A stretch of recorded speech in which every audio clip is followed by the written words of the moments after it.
Good afternoon, everyone, and thank you for joining us today. For those of you that don't know me, I'm Gavin Jobson-Wood, Specialist Business Development Manager at Scottish Widows, and today we are delighted to deliver this webinar alongside the respected financial services consultancy, the Lion Cat, in order to discuss the important topic of value for money in retirement planning. The Lion Cat are, of course, very well known for providing market-leading consultancy services and comprehensive and thought-provoking insights and reports into the financial services industry. This webinar forms part of our expert series, which is a set of topical webinars and podcasts, which see our experts taking on some of the key issues in our industry to help you navigate the changing market. We've developed lots of content in recent months for some of the most popular editions, including advice on cybersecurity for business and an overview of best practice for supporting vulnerable clients. This will be our last webinar of the year, but we do have some final podcasts that will be added to the webpage in the coming weeks, including a session on multi-asset fund investing, hosted by yours truly. So please do head over to our Expert Series webpage to see recordings of all previous sessions, as well as what is to come. So back to today. For the next 40 minutes or so, I'll be joined by Lion Cat Principal Mark Paulson and Insight Director Steve Nelson, as we discuss what value for money in retirement planning actually means and analyse the key findings from the new Scottish Widows-sponsored Lion Cat paper, Retirement and Beyond, the Lifetime Cost of Investing. Mark and Steve will also provide us with a sneak peek into some of the findings from their latest annual State of the Advisor Nation report. So please do use the Q&A box on the right of your screen to submit your questions to our panelists at any point during the presentation. And my colleague Alexis Ward will keep a lookout for some popular themes that she can put to the three of us for the last part of the session. This webinar is being recorded, and we will issue an email tomorrow to everyone who's registered for this session with a link for on-demand viewing. So do feel free to share this with others when it arrives in your inbox. So let's get on with the content of this afternoon's webinar. Mark and Steve, welcome to you both.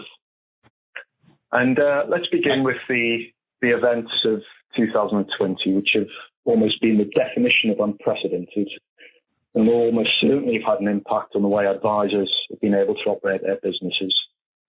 We understand the Lion Cat are on the cusp of publishing your 2020 State of the Advisor Nation report. So I was thinking in light of the challenges advisors have faced this year, and particularly in relation to the theme of delivering value for money for clients, are there any major highlights that you'd be able to share from the report, plus any standout trends you're witnessing in the market? Is that one for you, Steve?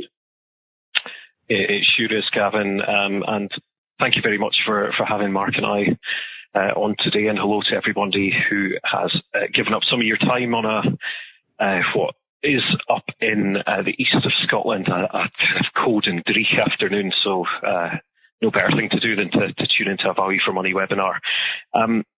Absolutely, Gavin, as you hinted, we are on the cusp of releasing the third wave. I know we shouldn't really say third wave right now because it has all kinds of connotations, but we're in our third annual State of the Advisor Nation report, which is probably our biggest set piece research exercise, where we got the views and opinions of 565 members of the advice profession.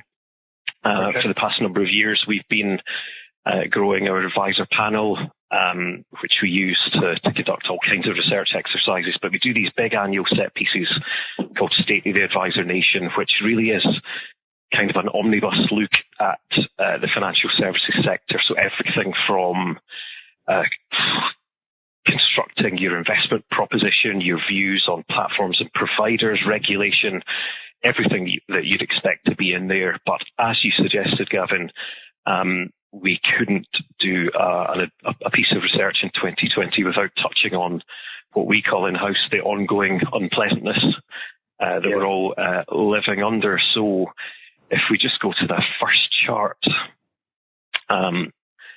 first thing we're going to share with you. So we asked, has your experience of working remotely made you reconsider taking action to any of the following? So if you look at those four clusters, one on the left, your business structure, your platform or product partners, other technologies you use, or your centralized investment proposition. What's really interesting there is that there's kind of a stark difference. So if you look at the deep red and the kind of amber is either definitely not or probably not. Whereas moving over onto the kind of greens and that got a sort of rather unattractive swamp green and the very dark colour at the other end is yes, I probably will, I definitely will, or I have already.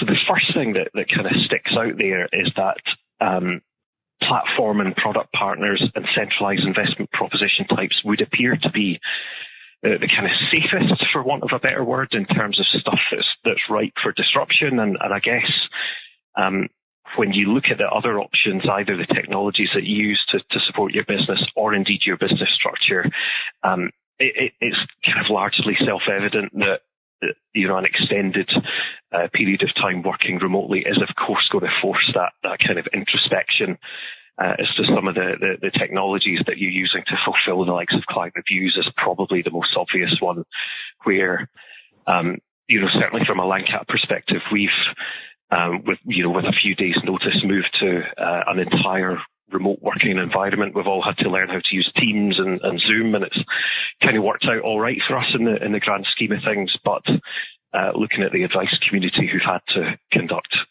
their client reviews and conversations wholesale in a kind of remote environment, it's no surprise then that we're seeing that kind of come through in the research.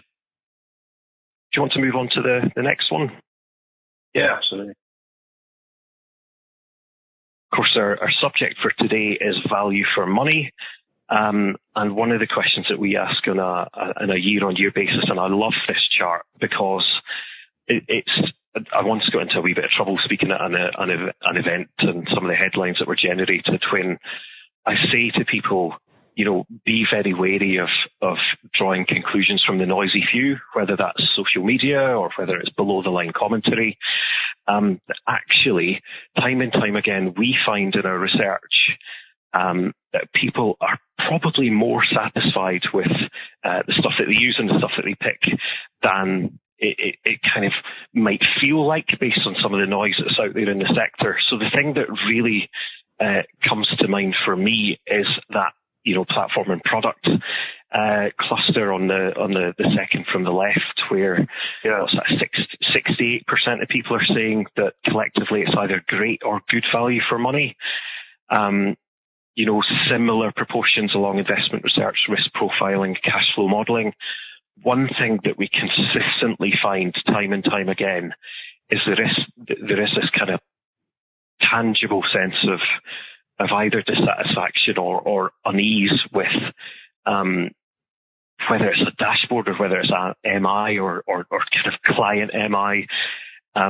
There's that sense of not being fully in control, and that comes through when we look there at the back office and CRM system, where it's in terms of value for money. And I think a lot of that is down to either a lack of adoption or lack of understanding of the full features or lack of integration. There's multiple things that are driving that. But I think, isn't it interesting when you look at sector level and you see that there's potentially more people than you might think who are satisfied in terms of value for money? And I know we're going to get on and talk about that in depth as this webinar goes on. No, it is interesting. I suppose I was also quite interested in the content of the next slide when we look at the impact of costs and the assessment of costs that appears to be going on in the marketplace at the moment. So I just wonder if you have any thoughts on this, because one thing that struck me, particularly when you think about the content of the previous slide, is that it appears that most advisors aren't actively reviewing their CIP. They're comfortable with their CIP. It's done a satisfactory, if not good, job this year. So should we be surprised at the relatively high percentage who appear to be proactively seeking to reduce investment charges? Yeah, so that chart there examines, over the past year, and we measure this year on year, Gavin, where we ask you, are you proactively reviewing your total cost of ownership, and what are the component parts underneath that are driving that? So you see there just about half, or just over half, are saying that they're proactively reducing TCO by way of recommending less expensive investments. And you're absolutely right. And one of the fascinating things of doing big omnibus research exercises like this is you do start to see these, either quirks or what on the surface would appear to be contradictory statements. And I guess it's incumbent on us to try and figure out what's going underneath the bonnet there. And I think, or certainly my sense from speaking to firms, is that the actual, so if we were to think back to that first slide, the actual methodologies used, so, do I run my own models, or do I outsource, or do I, choose a provider range? The actual methodology choice tends to be pretty sticky, certainly year on year. If you think of the everything that's involved in upheaving that kind of embedded structure within your firms, but certainly over the past number of years, there has been a real focus on reducing underlying componentry that are within. Certainly, looking at advisors who run model portfolios, for example, if you look at the wider, almost kind of behavioural trend around the move from active to passive management, and really questioning the where is my expertise within a firm? Is it in constructing an investment proposition, or is it in delivering face-to-face advice and high quality advice? And we've seen that shift over the past number of years. So I think that's what's driving those figures and underlying that little contradiction there. Yeah, no, it's interesting. We'll obviously revisit the subject matter of costs as we go through this afternoon's discussion. So I just wondered, we've phrased this or entitled this session "Value for Money and Retirement Planning." I mean, as far as value for money is concerned, everybody will have their own opinion or definition. I found a definition which was simply the most advantageous combination of cost, quality and sustainability to meet customer needs. So I just wondered, for you guys at Langcat, how would you define, in the context of financial advice, how do you define value for money? Well, I'll maybe pick this one up and give Steve a break. It's Mark here, and I'll say good afternoon to everyone as well, because I've uncharacteristically shut up for a while, and let's spoil that right now. This is a absolutely fascinating topic, right? Because financial services is one of the very, very, very few industries where the people who make the decisions about what gets done, which is advisors, aren't the ones who pay for it. And most people who try to define value will tell you that value is very closely related to the theory of, here we go, economic utility. That is to say, what do I get? The goods and services that I purchase, and the satisfaction or happiness, as you can see from the slides, that the purchaser of a good or service derives from the purchase. So I know people like to say things like price is what you pay, value is what you get, and all that kind of stuff, but it's not, right? It's not, because what you get are goods and services. How you feel about those goods and services and what you paid for them, that's value. Now, so to correctly ascribe value and to understand the value that you're getting from something, or how to feel confident in that satisfaction or otherwise, you need to understand two things. You need to understand what it is you've got, what it does, and how much it costs. And without any disrespect to anyone that's listening to this call, I suspect if we gathered 1,000 clients into a hall, at the time when we were allowed to gather in halls with 1,000 people, and asked them to say what it is that they've got inside the advice proposition that their advisor delivers for them, and the total cost of that and the impact of those costs, a vanishingly small percentage would be able to. So it's a really, really tough one. And it's the reason why taking on a subject like value for money for people investing for their retirement isn't just an obvious thing to do. It's not an obvious answer to an obvious question. There's a lot of different componentry going on.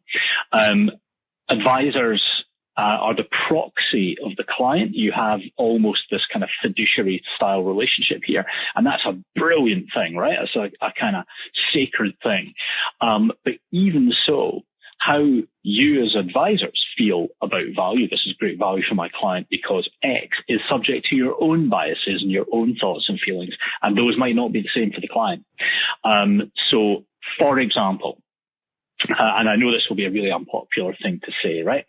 But some of the most satisfied clients out there are clients of the most expensive wealth managers, stroke advisory businesses in the UK. They're incredibly expensive. And there are challenges that people throw in there about some of the propositions that are delivered as well. And they would say, well, those are terrible value. And the answer is, well, to, Colonel Fotherington Smythe, no, they're not. They're really great value because the Colonel likes what he's getting and so does his family and all the rest of it. So what I guess we have to do is to work hard on ensuring that the propositions that we deliver as a sector and as in the advisory profession are demonstrably suitable, right? So value immediately starts to unpack into the concept of suitability, and we mentioned regulation a little bit, and there's plenty more regulation to come in this chat, I'm sure, is demonstrably suitable. That is to say, it's doing the right thing, and that it is clear what it costs, and that whoever is delivering it feels proud to charge what they charge and believes that it's worth it. And then the job of the industry is to kind of get out of the way a little bit and to let the client say, yeah, I feel really good about what I got there. And that's how you get client stickiness and client loyalty, when you allow that gap and allow them to say, actually, I think this is great value. The more an industry says what we're giving you is great value and don't you dare to disagree, the more people will challenge it. The more you have the confidence to step back and say, this is what we did, this is what it cost, we think it's great, but what do you think? That's where the real power lies, I think. No, that's really interesting, and thank you for that assessment. And clearly, it is a complex subject. There are a lot of components that make up a definition of value, particularly in the context of financial advice. But ultimately, it's deemed what's appropriate and suitable for the client, and is it delivering the right outcomes for the client. I guess, having said that, of course, an advisor has a responsibility to do the relevant research, both in terms of product, platform, and suitable fund selection. And one of the things that can be analysed and assessed in a relative sense about what's available in the marketplace are the charges and costs relating to those propositions. So moving on then, we've, as I mentioned in my introduction to the session this afternoon, Scottish Widows has commissioned the LANCAT to conduct some in-depth research looking at value for money in the context of retirement planning, and in particular looking at the effective costs of a variety of different personal pension products. And importantly, it wasn't just the headline costs of product propositions at point of advice which were assessed, but also different retirement journeys and investment requirements depending upon the client scenario. And that's both through accumulation and income drawdown. So I wondered if I could just ask one of you, I guess this might be one for Steve actually, in terms of the way product charging is applied by various providers. Are there any recurring themes from your analysis which you think are worth highlighting? Yeah, thanks for that, Gavin. And you'll see there on the screen the wonderfully constructed front cover of To Retirement and Beyond, the paper that's out today. Yeah, a number of themes, Gavin, and I think the thing to be absolutely clear on, right, from our perspective as the LANCAT, is that doing a cost comparison exercise across, in the paper, I think there's 4 what you would call traditional insured or off-platform providers, and I think there's 10 of the biggest, if not the biggest, platform providers within the sector compared side by side. So it's a reasonably big exercise, and it's essentially a job that's full of lots and lots of little different micro tasks to try and make sense of what's going on. And each one of those micro tasks isn't difficult, right? The art of adding and dividing and subtraction, it's just arithmetic. So we're not, nobody's looking for a vaccine here or trying to find Higgs boson. So let's not be disingenuous about what we're achieving here. The complexity within the sector is in the sheer volume of data and noise and differing structures across providers, often within each provider as well. Because there's, of course, as you know, many providers offer more than one option. So it's our job to try and, boil that together, rationalize it, and put it side by side. And you'll see there on the screen on the right-hand side is our famous or infamous, I guess you might call them, heat maps, which absolutely, definitely aren't just conditional formatting in Excel, and how dare you for suggesting it or even thinking it, where we try and take a scenario, rationalize it as much as possible, and kind of neutralize all the variability that can go on, and produce a look at how things look side by side. So I think the one you've got on screen there is the accumulation heat map, where we don't include investment costs, and we just look side by side. How do the products look? And there's a rogue one at the bottom there with a fundamentally different structure that's coloured purple, so you can maybe have a wee guess as to who that is. But yeah, there's a number of things, relatively simple things, Gavin, that can throw you off. For example, there is no consensus within the sector as to what a stepped versus a tiered charge is called. So, you could be forgiven for looking at a range of charging structures and thinking they kind of look a bit vanilla, but the majority of off-platform or traditional products have what we would call stepped charges. Other people call them cliff edges. Other people call them tiered, when in fact we call the other thing tiered, which is just wonderful. But a stepped charge or a cliff edge charge is where you reach that next banding. And I'm sorry for this is obviously going to be plainly obvious to many people tuning in today, but it's important to say, I think, when you reach the next cliff edge, that charge is applicable to your whole portfolio. That is virtually non-existent over in platform land, where contracts are kind of chunked into tranches or tiers and then proportionately split across the piece. I think, in fact, Elevate, one of Aberdeen Standard's many platforms, although there's one less in the coming weeks looking at the news.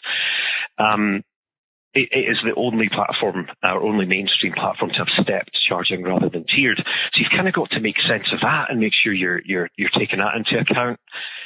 There's obviously still many providers have large menus of event-driven charges, so particularly looking at drawdown journeys and scenarios, you've got to keep an eye out for that. So if you're going to be triggering a crystallization or an income review or X, Y, and Z, then that could come into play. Sorry, Steve, to interrupt, but in terms of those event-driven charges, I guess that's what you were trying to draw out with the 3 case studies that you include within the report. Perhaps you could just elaborate a little on those, if you wouldn't mind, please.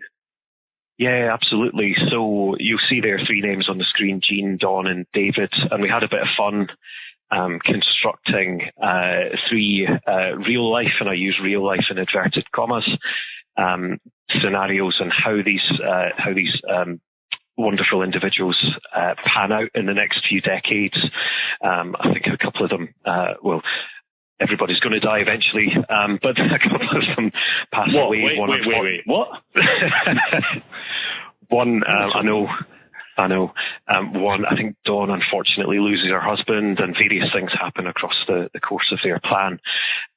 One really, really, really important thing to say, and we talk about this at length in the paper, is that often in life, the closer you try to construct something that is a real life scenario, it can often have this off-putting effect on the audience. There's a bit in there, if you excuse my intellectual meanderings for 30 seconds, we talk about this concept of the uncanny valley.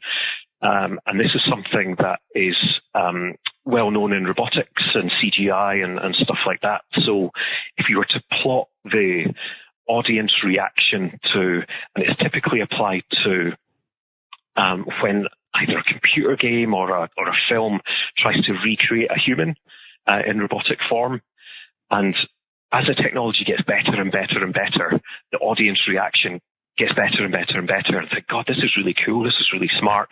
Until a point where it gets so close to being real life that all it takes is one kind of funny expression or look or phrase, and then the audience reaction kind of pivots on the toss of a coin, and it can be so off-putting and often create this kind of revulsion in an audience. And thinking examples like, I don't know if you've seen the film The Irishman on Netflix, where Robert De Niro and Al Pacino were artificially aged back the way and forward the way and all kind of cool things.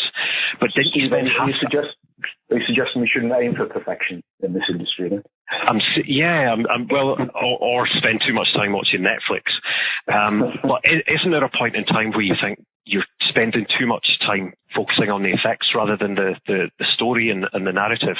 And I think that has an application here, whereby, of course, these examples aren't going to match any of your clients because everybody's unique and every firm's unique and everybody plays out like a chaotic life in the best sense.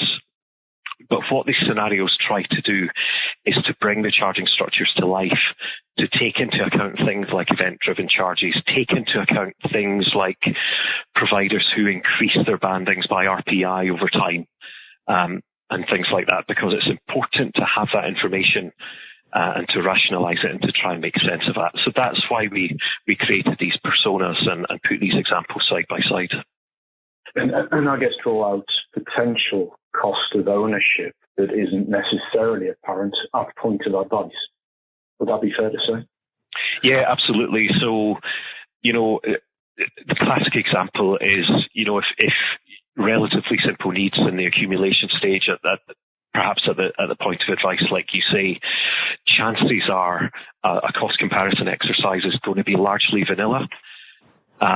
Whereas getting into, later life, starting to amend income, starting to maybe crystallize another amount, and event-driven charges can suddenly pop up all over the place. So it's trying to take it from a one-dimensional view of at any given moment in time and start to look at the effect over a number of years on a number of different scenarios and how life may or may not pan out.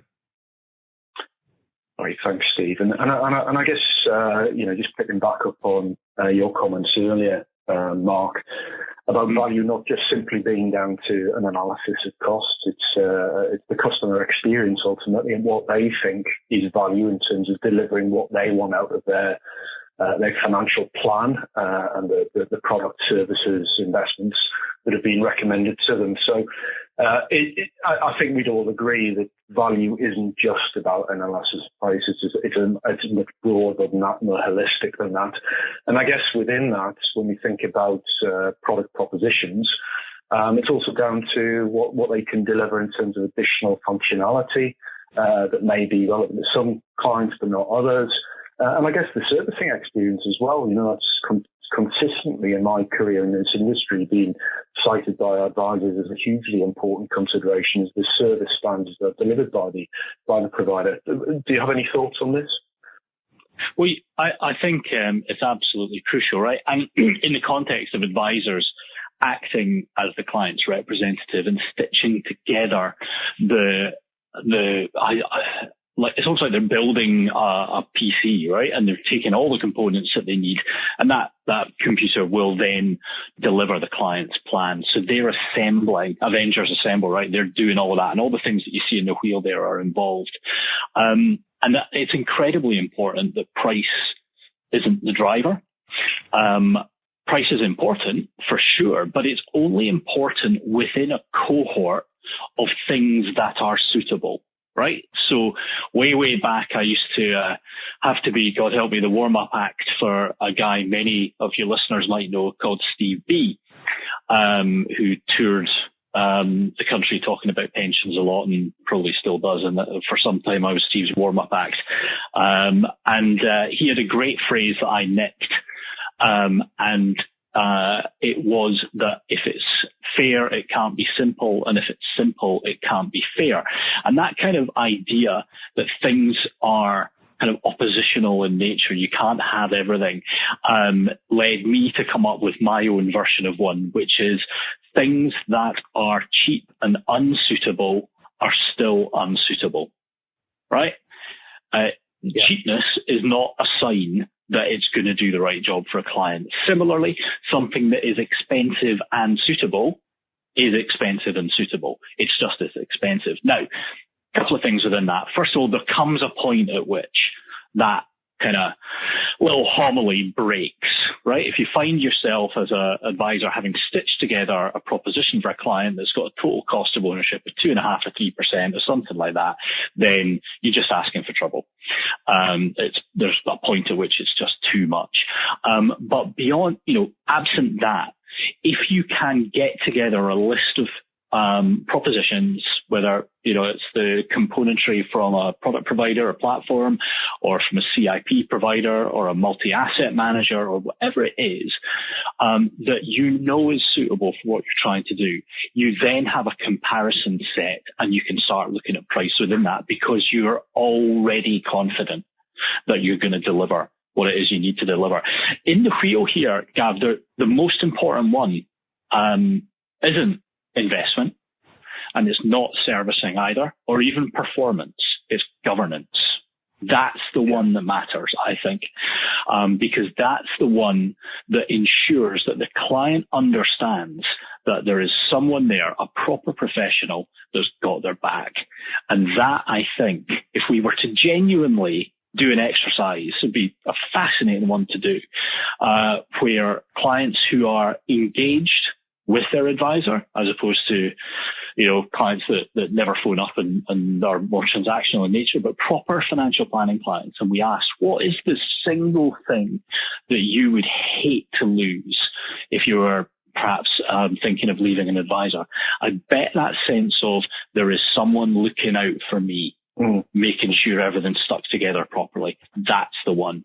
So I think if we want to deliver VFM in a way that a client can then say, I understood what was being done for me, I was happy with what I paid for it, and I would like to pay that again next year, please, because I think it was great value.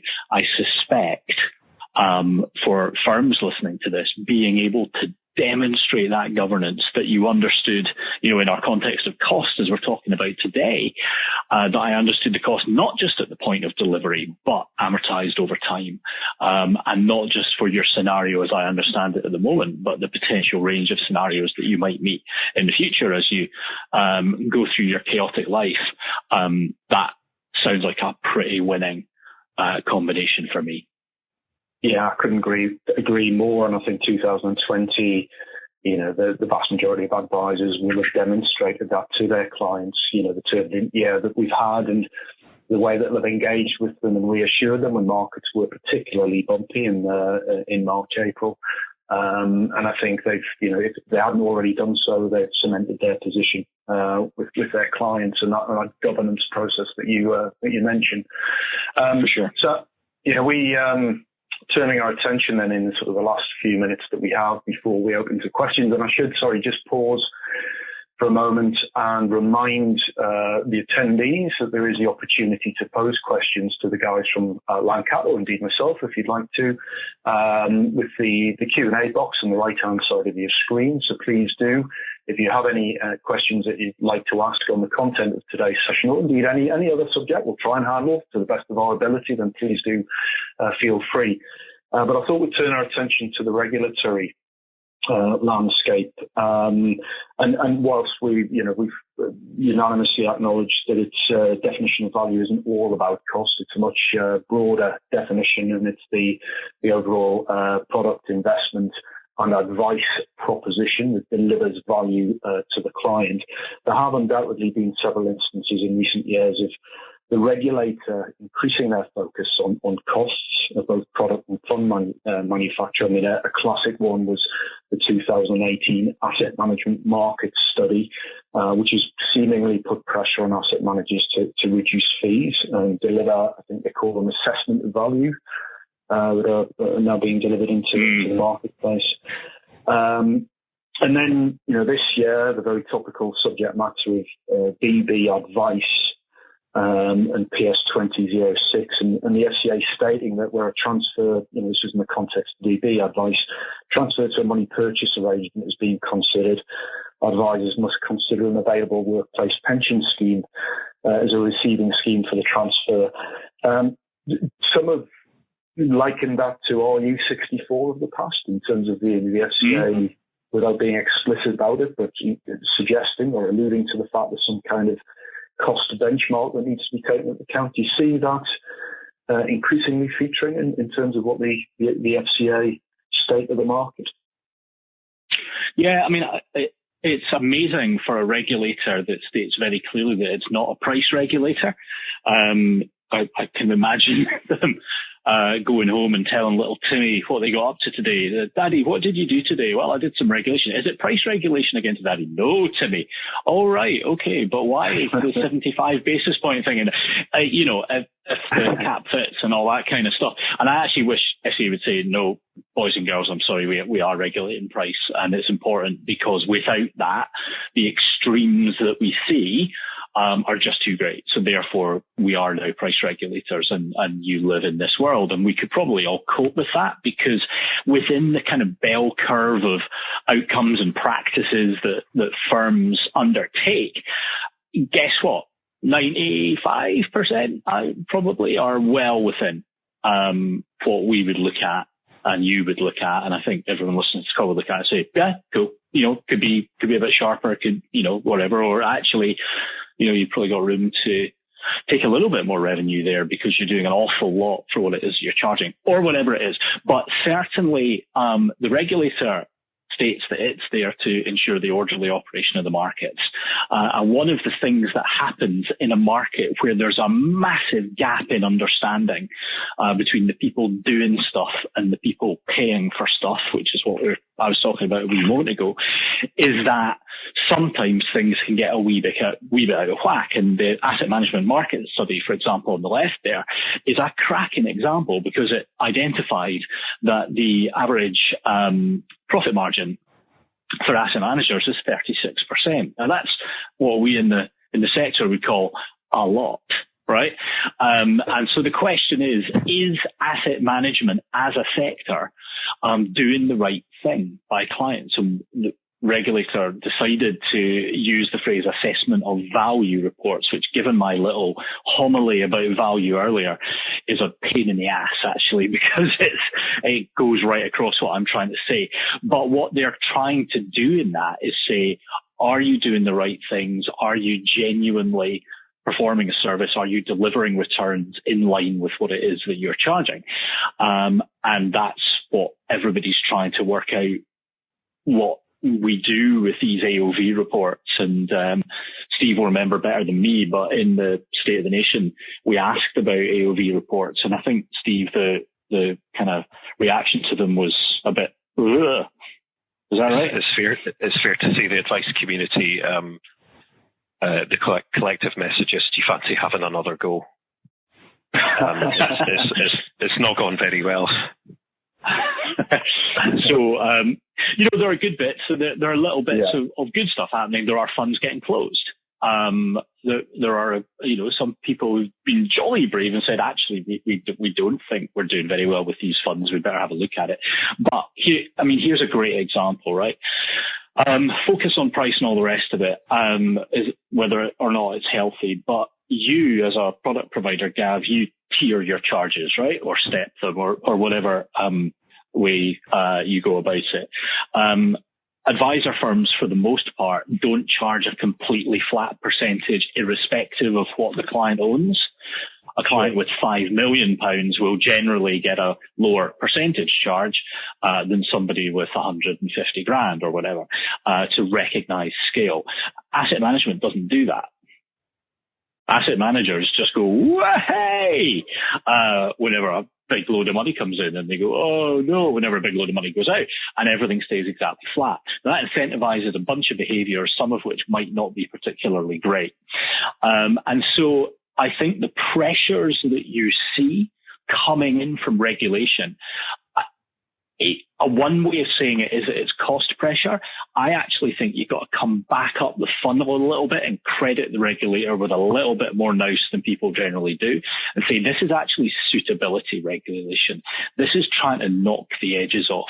So if we're taking money out of a very hopefully benign environment inside a DB scheme, although I was just reading about Arcadia today and who knows what's going to happen there. But out of this benign environment and move it into this kind of risk-on environment with individual control, either in a SIP or in a personal pension or whatever it may be. One of the things we're going to want to know is that the venue it's going to is the most efficient it can be, and that will help with suitability.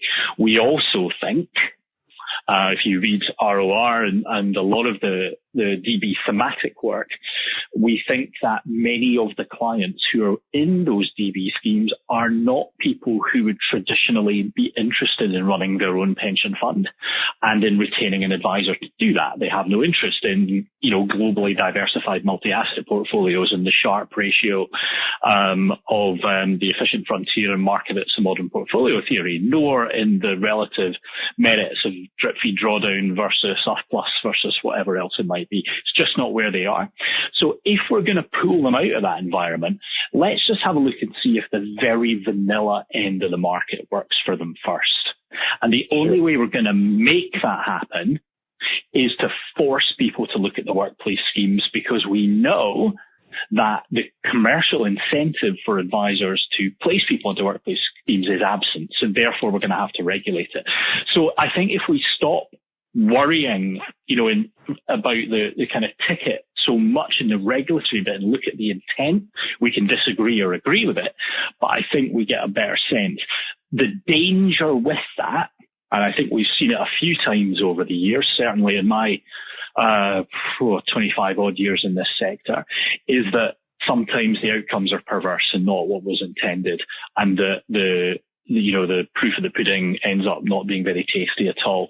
And if we want to think about schemes that were meant to be, really, really beneficial for clients, that would do great things for them, deliver, milk and honey and wine and roses, I'll take you back to stakeholder pensions at 1.5%, Sure. Yeah. None of us would do those now if we had a choice to do something else. So things change all the time, but generally speaking, everything that you see in those first three boxes there is leading up to the fourth one, which is about the demonstrable nature of suitability. We know and understand more about the products and the plans and the investments than we ever have, right? Nobody who works in a professional capacity in this sector can say, I don't understand that now. The data is there if you want to look for it.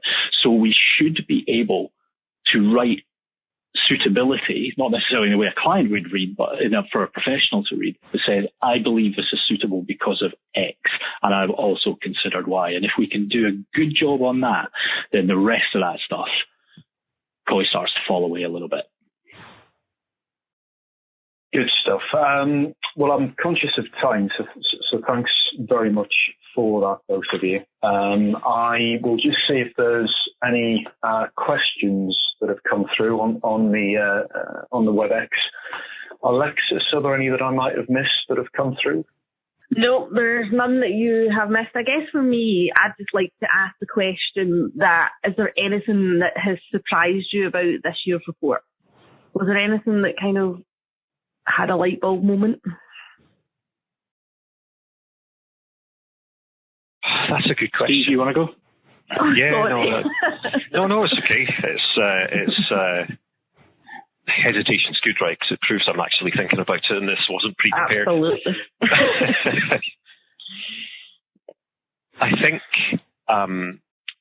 when we get into scenario 3 in the paper, which is, I believe you're testing my memory now, I think it's David's scenario. But I could be wrong about that, but I think it is David. And that's where the advice firm is chooses to outsource their investment choice. And I wouldn't say any of the conclusions as such or findings surprised me, but we got into a right old debate back and forth about, what it is we should be comparing side by side. And we went over and over and over again. And I think we've covered in the analysis underneath the tables some of the competing choices and scenarios that we could have chosen, because it really gets to the heart of, if you were on a quiz show, like Family Fortunes, and this is obviously the worst quiz show in history if it's asking about centralized investment proposition choices. But if the question was, pick an outsourced investment type, I bet the top answer would be, first thing that comes to mind is, right, I'll use a DFM, an outsourced to DFM MPS. Yeah. But when we started to unpick that, and we thought, well, then we should be bringing into place some of the platform providers who have their own MPS. So we put in the AJ Bell portfolios. We brought in Quilter's Wealth Select range. We started to think, well, in future iterations of the report, we might include Nucleus's new IMX functionality. And then we started thinking about the off-platform stuff, and why wouldn't a packaged governed range be another flavor of outsourcing that we could put side by side and see how that makes the scenarios look. So I guess that was the most interesting aspect, I think, of doing the update of the report for me. Yeah, and absolutely. I've got one complexity. Yeah, and one of the things that it's not particularly about the report, but it's about the environment, I guess, that we launched the report into. For me, is that it's still very, very rare to see work like this, even if it is just nicely formatted arithmetic. But to see work like this that directly compares insured and non-insured business or platform and off-platform, if you take it the other way around. And these two worlds do seem to exist in kind of, different time zones or however you want to say it. They don't seem to cross over very much. But the truth is that the product set and the capabilities is converging fast. A lot of what firms like Widows and your other, obviously lesser insurance company competitors are, and if you think I don't say that for whoever else I'm doing a seminar for, you're very much mistaken. But what everybody's doing is building modern architectures, trying to make sure that people have access to pension freedoms when they need it, that they've got good investment choice, that they've got a nice portal and good outputs and all the stuff. Basically, the platforms are there to do, maybe minus the open architecture, but that matters less over time as well. So this convergence is really real, yet the two things kind of exist in different universes. And that can't last for very long. And I honestly thought when we were looking around to see what other analysis there was, for putting this together, we expected to see much more evidence of people considering that convergence, but not really, not yet. So we're kind of, quietly proud that this is one of the few papers that does that. And that's probably something we should, keep thinking about, over the next year or so. Yeah. Perfect. That's good. We've got another question in. What's on the pad for the Lancat to look at or focus on within the pensions market next year? Steve, do you want to? No, I'm just thinking. Yeah. I'm not used to Steve thinking is the problem. In terms of pensions particularly, I think it's probably not just pensions. It's going to be around income construction. Yeah. And the experience clients get. So you might think, for example, on the big platforms, that most of them are predominantly pension assets, and you'd be right, but it's not as dominant as you would think. About 25% odd, Steve, 25-30% of money is in general accounts, about 15-20% in ISAs, and the rest is in SIPs. So there's a lot of SIP money there to be sure, but there's a lot of other money. So when advisors listening are constructing kind of retirement income strategies, for their clients, they sure as hell aren't just doing it with the pension. So I think we're really interested in that kind of holistic income and how the industry is evolving what it does to suit what the profession of advice requires on behalf of its clients. Yeah, and just to expand on that, a couple of the other data points that we capture within the big State of the Advisor Nation report that's out in a couple of weeks, as Mark hinted at, we capture what people are doing in terms of this notion of a centralised retirement proposition, and any thought that we would have gotten ourselves to a place within the sector where that meant it was a fundamentally different range of either widgets or products or fund solutions or investment solutions hasn't quite panned out. So around 8 or 9%, I think, of our data sets say they have a different, or they have this notion of a CRP relating to the investment choice. The rest of it is up for grabs, whether it's income-based or technology-based, or whether it's firms who are still in the process of constructing what a centralised process means to them. The other thing that's really interesting that Mark hinted at as well is we asked specifically which income strategies or types that firms are using, whether that's, do you still recommend an annuity? Do you do a bucketing or a multi-pot strategy? Do you take natural income? Do you subscribe to safe withdrawal rate theory? And the answer is it's all over the place, and that's not meant as a criticism, but it really is distributed all over the place, with something like 2/3 of firms using at least 3 or 4 of these different types of income strategies, and that has consequences all over the sector, whether that's tooling, whether it's reporting, or whether it's the interfaces that clients see. Is really, really fascinating, and it's all up for grabs, particularly in the field of technology. Yeah, we very much see that as an increasingly relevant theme next year, particularly with ASR2 that was referred to earlier on the horizon. So that'll be really interesting to see the work that we do in that space and how advice models adapt accordingly. I am really just conscious of time. Alexis, I think there's... I'm just about to wrap up. Draw this to a close, if I could hand over to you. Absolutely. Okay, so just a quick thank you to Mark, Stephen and Gavin for the questions and presentation this afternoon. Very insightful and thought-provoking, so really, really do appreciate that.